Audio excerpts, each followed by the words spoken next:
I talked about Haley and Justin. I talked about Selena and Justin, Haley and Selena, and now let's talk about Selena after all of these people.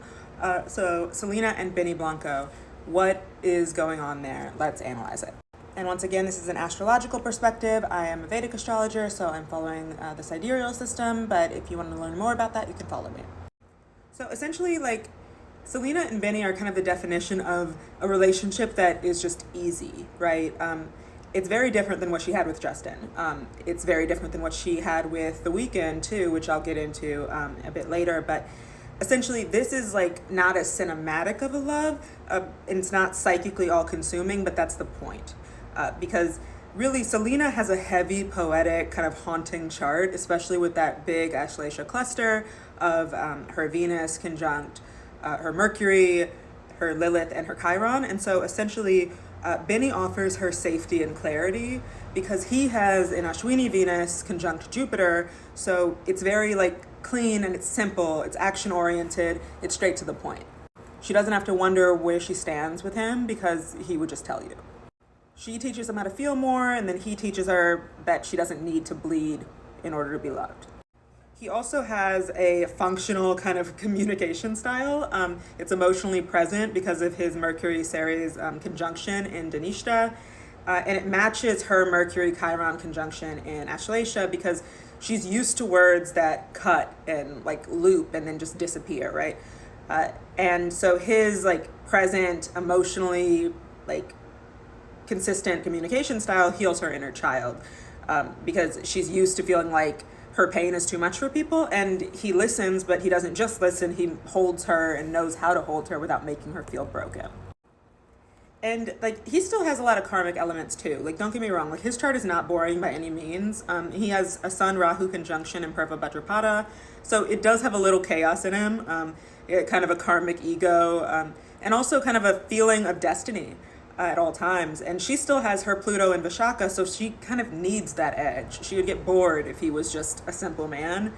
But his Ashwini Venus and Revati Juno give him a caring instinct. And so he isn't really controlling. He's caring, and yes, he has an edge to him, but it's an edge that Selena craves versus something that triggers her fear of abandonment. So maybe he's not cinematic in the sense that it has this huge climax that goes on here, but he's also not a ghost that's going to disappear from her story. And so why do people have different opinions about it? I mean, ultimately, it's not performative, right? This is a real relationship. It's not dripping with drama. It's not dysfunctional, and people could like that kind of thing. I mean, come on. But I mean, that's the healing of it. Selena's older now. She's not performing her love for the world. And he's not performing it for the world either. And so she's learning that love doesn't have to hurt. And he's teaching her that safety can feel good. Safety can feel important, even if it doesn't seem as crazy. And so ultimately, this is the kind of ending that most women who have that kind of cycle of chaotic partners are looking for. To bring it back to Haley, I know some people are why do we have to bring it back to Haley? But to bring it back to Haley, there's hope for people like her too, who have placements like her Rohini descendant that really do crave that soft romantic love. Because that placement is not a boss babe placement, right? She doesn't want a trophy husband. She wants somebody who's safe and warm and nice to come home to. She wants somebody who provides her softness and loyalty without having to earn it. And even though her chart is wired to make her feel like that is what she needs to do, that part of her chart is yearning for something more. Essentially, if she's going to find her Benny, she needs somebody who has Juno in a soft placement like Rohini, Revati, Purva, Ashada, somebody with Taurus or Libra placements, no Pluto or K2 on any of her angles.